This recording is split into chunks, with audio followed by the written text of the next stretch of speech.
வணக்கம் ஃப்ரெண்ட்ஸ், இன்னைக்கு நம்ம இந்த வீடியோவில் ஒர்க்மேன்னா யாரு, அதுக்கான டெஃபனேஷன் இண்டஸ்ட்ரியல் டிஸ்பியூட் ஆக்ட்ல என்ன சொல்லியிருக்காங்க, அதுபோல் ஒரு கம்பெனியில் எம்ப்ளாயர் மற்றும் எம்ப்ளாயி அவங்களுக்கான ரிலேஷன்ஷிப்பை எப்படி முடிவு பண்ணுறாங்க, அதாவது யாரெல்லாம் ஒர்க்மேன் அப்படின்னு எப்படி நீதிமன்றங்கள் முடிவு பண்ணுறாங்க, அதற்கு என்ன மாதிரியான டெஸ்ட்லாம் ஃபாலோ பண்ணுறாங்க அப்படிங்கிறதையும், இந்த ஒர்க்மேன் அப்படிங்கிறதுக்கும் எம்ப்ளாயி ரிலேஷன்ஷிப்பை டெஸ்டின் மூலமாக முடிவு பண்ணுறதுக்கும் என்ன மாதிரியான கேஸ் லாஸ்லாம் இதில் முக்கியமாக கருதப்படுது அப்படிங்கிறத ரொம்ப டீட்டெயிலாக அதே நேரத்தில் சிம்பிளாக பார்க்க போகிறோம். எக்ஸாமுக்கு இந்த கொஸ்டின் அப்படிங்கிறது மிக மிக முக்கியம் அப்படின்னு நம்ம சொல்லலாம். வீடியோவை கடைசி வரைக்கும் பாருங்கள். அதுக்கு முன்னாடி நீங்கள் ஒரு லா ஸ்டூடெண்ட் அப்படின்னா மறக்காமல் நம்ம சேனலை சப்ஸ்கிரைப் பண்ணிக்கோங்க. நம்ம சேனலில் தொடர்ந்து லா சப்ஜெக்ட் சம்மந்தப்பட்ட வீடியோஸ் அப்லோட் பண்ணிட்டு வர்றோம். வாங்க வீடியோக்குள்ளே போகலாம்.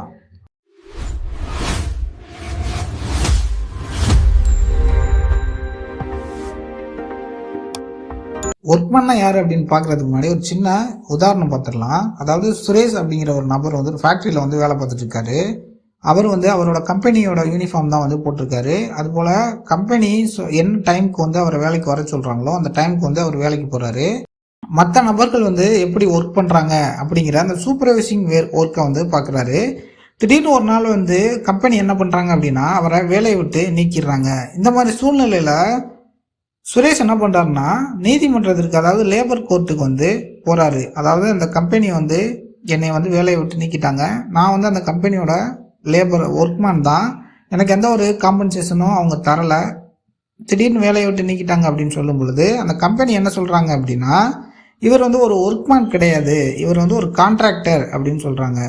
அதனால் இவருக்கு எந்த ஒரு காம்பன்சேஷனும் நாங்கள் எங்கள் சைட்லேருந்து தர முடியாது அப்படின்னு சொல்லிட்டு லேபர் கோர்ட்டில் அந்த கம்பெனியோட தரப்பு வாதத்தை எடுத்து வைக்கிறாங்க. இப்போ இங்கே முக்கியமான கொஸ்டின்ஸ் என்ன அப்படின்னா, யாரெல்லாம் தொழிலாளி அப்படின்னு இந்த இண்டஸ்ட்ரியல் டிஸ்பியூட் ஆக்ட் டிஃபைன் பண்ணுது, அதுபோல் இந்த ஒர்க்மேன் அப்படிங்கிறவரை எதன் அடிப்படையில் நம்ம முடிவு பண்ணுறோம் அப்படிங்கிறதும், இதை யார் முடிவு பண்ணுறா அப்படிங்கிற கொஸ்டின்ஸ் வருது. ஃபஸ்ட்டு நம்ம இண்டஸ்ட்ரியல் டிஸ்பியூட் ஆக்டில் செக்ஷன் 7ல் கிளாஸ் எஸ் என்ன சொல்லுது அப்படின்னு பார்த்தோம்னா, ஒரு தொழிற்சாலையிலையோ அல்லது நிறுவனத்திலேயோ பின்வரும் வேலைகளை செய்கிறவர் ஒரு தொழிலாளி அப்படின்னு சொல்லுது. என்ன மாதிரியான வேலைகள்லாம் அப்படின்னு பார்த்தோம்னா, உடல் உழைப்பு சார்ந்த வேலைகள், அதுபோல் திறன் சார்ந்த அல்லது திறன் சாராத ஸ்கில்டு ஆர் அன்ஸ்கில்டு ஒர்க் பார்க்குறவங்க, அதுபோல் டெக்னிக்கல் ஒர்க் தொழில்நுட்ப வேலைகளை செய்யும் நபர்கள், அதுபோல் ஆப்ரேஷனல் ஒர்க், அதாவது அந்த ஃபேக்ட்ரியில் ஒரு இயந்திரம் இருக்குதுன்னா அதை இயக்குறது, அது போன்ற வேலைகளை செய்கிற ஒரு நபர், அதுபோல் கிளர்க்கியல் ஒர்க், அந்த கம்பெனி தொடர்பான அனைத்து வகையான எழுத்து பணிகளையும் செய்யும் ஒரு நபர். இவங்க எல்லாமே அதாவது அந்த நிறுவனம் கொடுக்குற பணத்தை ஊதியமாகவோ கூலியாகவோ பெற்றுக்கொண்டு அந்த நிறுவனத்திற்கும் கீழே வேலை பார்க்குற இந்த மாதிரியான மேற்கண்ட நபர்கள் எல்லாருமே ஒர்க்மேன் அப்படின்னு இந்த இண்டஸ்ட்ரியல் டிஸ்பியூட் ஆக்ட்ல செக்ஷன் 2 கிளாஸ் எஸ் டிஃபைன் பண்ணுது. சிம்பிளாக சொல்லணும் அப்படின்னா, ஒரு நபர் ஒரு இண்டஸ்ட்ரியில் ஒர்க் பண்ணுறாரு, அதுக்காக அவர் சம்பளம் வாங்குறாரு, அதுபோல் அந்த இண்டஸ்ட்ரியோட கட்டுப்பாட்டு கீழே அவர் ஒர்க் பண்ணுறாரு அப்படின்னா இவர் தான் நம்ம ஒர்க்மேன் அப்படின்னு நம்ம சொல்லுவோம். இப்போது உதாரணமாக யாரெல்லாம் ஒர்க்மேன் அப்படின்னு பார்த்தோம்னா, ஒரு ஃபேக்ட்ரியில் வேலை பார்க்குற ஃபேக்ட்ரி ஒர்க்கர்ஸாக இருக்கட்டும், அதுபோல் அந்த ஃபேக்ட்ரியில் வேலை பார்க்குற கிளர்க்கியல் ஒர்க்கை பார்க்கக்கூடிய கிளர்க்ஸாக இருக்கட்டும், அதுபோல் ஒரு மெஷினை ஆப்ரேட் பண்ணுற நபர்களாக இருக்கட்டும், அதுபோல் அந்த மிஷினில் ஏதேனும் பழுது ஏற்பட்டால் அதை சரி செய்கிற அந்த டெக்னீஷியன்ஸாக இருக்கட்டும், அந்த நிறுவனத்தில் ஏதேனும் வாகனங்கள் இருந்துச்சுன்னா அதை இயக்கக்கூடிய டிரைவர்களாக இருக்கட்டும், அந்த டிரைவர்களுக்கோ அந்த மிஷினை ஆப்ரேட் பண்ணுற அந்த நபர்களுக்கோ இல்லை அந்த ஃபேக்ட்ரி ஒர்க்கர்ஸோ ஹெல்ப் பண்ணக்கூடிய ஒரு நபர்களாக இருக்கட்டும், இவங்க எல்லாருமே ஒர்க்மேன் அப்படிங்கிற கேட்டகரி கீழே இந்த industrial dispute act section 2 clause s கீழே வருவாங்க. இப்போ உதாரணமாக பார்த்தோம் அப்படின்னா, இப்போ ரவி அப்படிங்கிற ஒரு நபர் ஒரு ஃபேக்ட்ரியில் கிளர்க் ஒர்க்கை பார்க்குறாரு, அதுக்காக மந்த்லி ஒரு சேலரி வாங்குறாரு அப்படின்னா அவரை நம்ம ஒர்க்மேன் அப்படின்னு குறிப்பிடுவோம். இப்போ யாரெல்லாம் ஒர்க்மேனை கன்சிடர் பண்ணப்பட மாட்டாங்க அப்படிங்கிறது ரொம்ப ரொம்ப முக்கியமான ஒரு விஷயம். அதாவது ஒரு ஃபேக்ட்ரியில் இருக்கிற மற்ற வேலையாட்கள் வேலை செய்கிறத மேனேஜ் பண்ணக்கூடிய அந்த மேனேஜர்ஸு, அதுபோல் அந்த நிர்வாகத்தை கண்ட்ரோல் பண்ணக்கூடிய அட்மினிஸ்ட்ரேட்டிவ் ஸ்டாஃப்ஸ், அதாவது சம்பளம் கொடுக்குற அந்த கணக்கராக இருக்கலாம், அதுபோல் அந்த ஃபேக்ட்ரியில் முக்கியமான முடிவு எடுக்கக்கூடிய நபர்களாக இருக்கலாம், அதுபோல் அந்த ஃபேக்ட்ரி அடுத்து செயல்படுறதுக்கான செயல் திட்டங்களை வகுக்கக்கூடிய அந்த அட்மினிஸ்ட்ரேட்டிவ் ஆஃபீஸர் எல்லாருமே ஒரு ஒர்க்மேனை வந்து கன்சிடர் பண்ணப்பட மாட்டாங்க. அதுபோல் அடுத்ததாக ஒரு குறிப்பிட்ட அளவுக்கு மேலே அதிகமாக ஏர்ன் பண்ணக்கூடிய சூப்பர்வைசரும் ஒர்க்மேனாக கன்சிடர் பண்ணப்பட மாட்டாங்க. அது மட்டும் இல்லாமல் ஆர்ம்டு ஃபோர்ஸஸும் சரி, போலீஸும் சரி, ஆப்ஸும் சரி ஒர்க்மேனாக கன்சிடர் பண்ண மாட்டாங்க. இப்போ உதாரணமாக ஒரு கம்பெனியில் ஹெச்ஆர் இருக்கிறாரு, அவர் வந்து அந்த கம்பெனிக்கு தேவையான முக்கியமான டிசிஷன்லாம் எடுக்கிறாரு அப்படின்னா அவரை நம்ம ஒர்க்மேன் அப்படின்னு சொல்ல மாட்டோம். அடுத்ததாக நம்ம இந்த எம்ப்ளாயினா இந்த ஒர்க்மேன்னா யார், ஒர்க்மேன்னா யாரெல்லாம் இல்லை அப்படின்னு பார்த்தோம். இப்போ இதை முடிவு பண்ணுறதுக்கு நீதிமன்றங்கள் என்ன மாதிரியான டெஸ்ட்டெல்லாம் ஃபாலோ பண்ணுறாங்க, ஒரு சில கேட்டகரியை வந்து அவங்க வச்சுருக்காங்க. அதற்குள்ளே அவங்க வந்தால் தான் அவங்க ஒர்க்மேன் இல்லையா அப்படிங்கிறத சூஸ் பண்ணுவாங்க. ஏன் இந்த மாதிரி டெஸ்ட்டெல்லாம் நம்ம ஃபாலோ பண்ணணும் அப்படின்னு பார்த்தோம்னா, இப்போது நம்ம ஒரு ஃபேக்ட்ரியில் ஒரு நபர் வேலை பார்த்துட்டு இருப்பார், எந்த ஒரு காரணமும் இல்லாமையோ இல்லை ஒரு அடிப்படை காரணத்தோடவோ அந்த ஃபேக்ட்ரியிலேருந்து வேலையை விட்டு நீக்கிறாங்க அப்படின்னா ஒரு முறையான அவருக்கு இழப்பீடு அப்படிங்கிறது அந்த நிர்வாகம் வழங்கியிருக்கணும். ஆனால் ஒரு சில நேரத்தில் நிர்வாகம் என்ன சொல்லுவாங்க, இவர் எங்கள் கம்பெனியோட ஒர்க்மேன் கிடையாது அப்படின்னு சொல்லிடுவாங்க. அவர் எங்கள் கம்பெனியோட கான்ட்ராக்டர் அப்படிங்கிற ஒரு கேட்டகரிக்குள்ளே வந்துடுவாங்க. அப்போ இந்த கான்ட்ராக்டர் கேட்டகரிக்குள்ள வரும் பொழுது அவங்களுக்கு எந்த ஒரு காம்பன்சேஷனும் வழங்க வேண்டிய அவசியம் இருக்காது. மோஸ்ட்லி இந்த மாதிரியான டிஃபென்ஸை வந்து பெரிய பெரிய இண்டஸ்ட்ரியெல்லாம் எடுக்கிறதுனால நமக்கு இந்த மாதிரியான டெஸ்டஸ் வந்து தேவைப்படுது. ஃபர்ஸ்ட் டெஸ்ட் என்ன அப்படின்னு பார்த்தோம்னா கண்ட்ரோல் டெஸ்ட். இந்த கண்ட்ரோல் டெஸ்ட்டை பொறுத்த வரைக்கும் கட்டுப்பாட்டு விதி அப்படின்னு நம்ம தமிழில் சொல்லலாம். அதாவது அந்த ஒர்க்கை யார் கட்டுப்படுத்துகிறாங்க, எப்படி வேலை செய்யணும், எப்போ வேலை செய்யணும் அப்படின்னு முடிவு பண்ணுறது யார் அப்படின்னு பார்ப்பாங்க.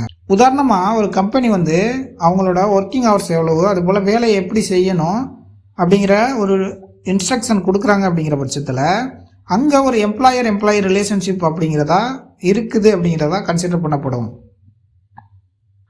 அடுத்ததாக சூப்பர்விஷன் டெஸ்ட் என்று அழைக்கப்படுற மேற்பார்வை விதி. இதில் முதலாளி வந்து அந்த நபரோட வேலையை வந்து மேற்பார்வை பண்ணுறாரா அப்படிங்கிறத பார்ப்பாங்க. உதாரணமாக ஒரு அலுவலகத்தில் ஒரு உதவியாளர் இருக்கார் அப்படின்னா அவர் கரெக்டாக வேலை பார்க்குறாரு அப்படின்னா அவருக்குன்னு ஒரு ஹையர் ஆஃபீஸியர் வந்து இருக்கார். அப்படிங்கிற பட்சத்தில் அந்த அலுவலகத்தில் வேலை பார்க்குற அந்த உதவியாளர் வந்து அவருக்கு கீழே தான் வேலை பார்ப்பார். அப்படி இருக்கிற பட்சத்தில் இங்கே ஒரு சூப்பர்வைசன் இருக்குது. அப்படிங்கிறதுனால இப்போது இந்த சூப்பர்வைசன் கீழே யாரெல்லாம் இருக்காங்களோ அவங்க வந்து ஒர்க்மேன் அப்படின்னு கன்சிடர் பண்ணப்படுவாங்க. அடுத்ததாக இன்டகிரேஷன் டெஸ்ட், அதாவது ஒருங்கிணைப்பு விதி அப்படின்னு நம்ம தமிழில் சொல்லலாம்.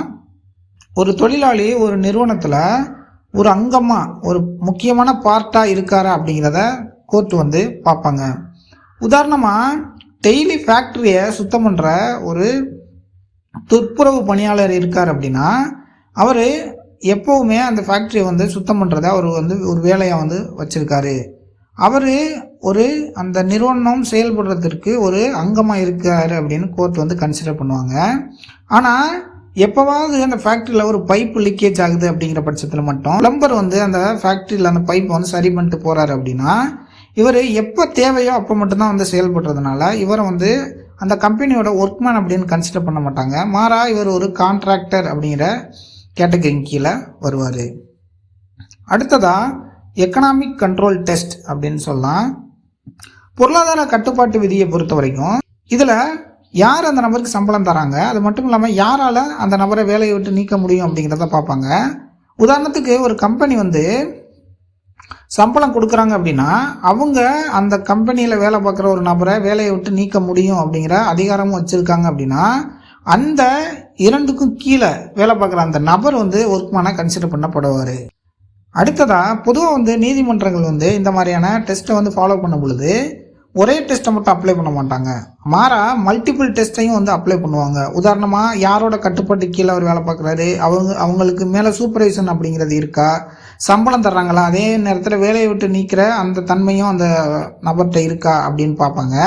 உதாரணமாக ஒரு இண்டஸ்ட்ரியில் ஒரு நபர் இருக்கார், அவரை வந்து நம்ம கன்சல்டன்ட் அப்படின்னு கூப்பிடுறோம். அப்படின்னா அவர் டெய்லி ஆஃபீஸ் வர்றாரு, அவரோட பாஸ் வந்து என்ன சொல்கிறாரோ அதை வந்து கேட்குறாரு, அதன்படி வேலை செய்கிறாரா, அதுக்காக மந்த்லி சேலரி வாங்குறாரு அப்படின்னா அவரை வந்து நம்ம ஒர்க்மேன் அப்படின்னு தான் கூப்பிடுவோம். எனவே இந்த அனைத்து டெஸ்ட்டையுமே நீதிமன்றங்கள் சோதனை பண்ணி தான் வந்து ஒர்க்மேன் அப்படிங்கிறத முடிவு பண்ணுறாங்க. அதுபோல் இதில் முக்கியமான கேஸ் லாஸ்லாம் என்ன அப்படின்னு பார்த்தோம்னா, முதல்ல Dhrangadhra chemical work limited versus Saurashtra state. இந்த கேஸில் என்ன சொல்லியிருப்பாங்க அப்படின்னா, மேற்பார்வை மற்றும் கட்டுப்பாட்டு விதியை வந்து இதில் முடிவு பண்ணியிருப்பாங்க. அதாவது இந்த வழக்கு எதன் அடிப்படையில் இருக்கும் அப்படின்னா, அகாரியாக்கள் அப்படிங்கிற ஒரு குழு வந்து என்ன பண்ணுவாங்க அப்படின்னா, ஒரு உப்பு காய்ச்சும் தொழிலாளர்களாக இருப்பாங்க.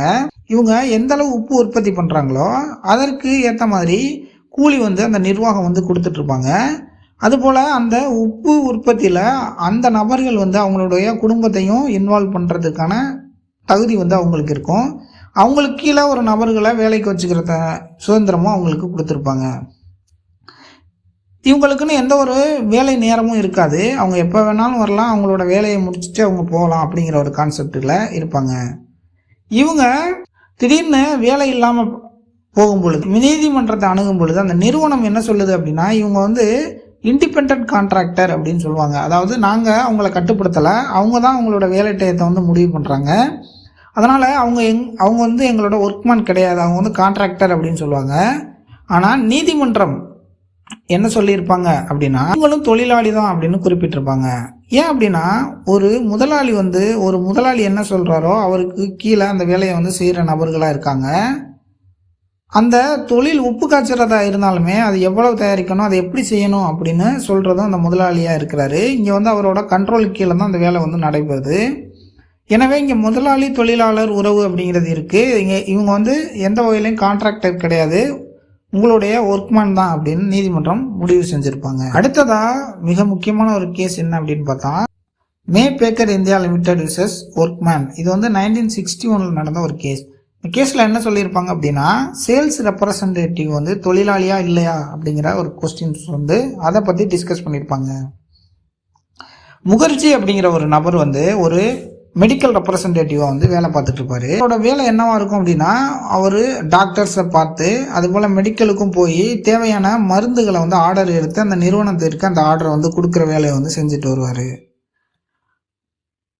சில நேரத்தில் அவர் என்ன பண்ணுவார் அப்படின்னா, அந்த நிறுவனத்துக்கு தேவையான அறிக்கைகள் எந்த மாதிரியான மருந்து வந்து அவங்களாம் தேவைன்னு அதிகமாக கேட்குறாங்க அப்படிங்கிற அந்த ஒரு ரிப்போர்ட்டையும் சப்மிட் பண்ணுற ஒரு சில கிளர்க்கியல் ஒர்க்கையுமே அவர் பார்த்துட்டு இருந்திருப்பார்.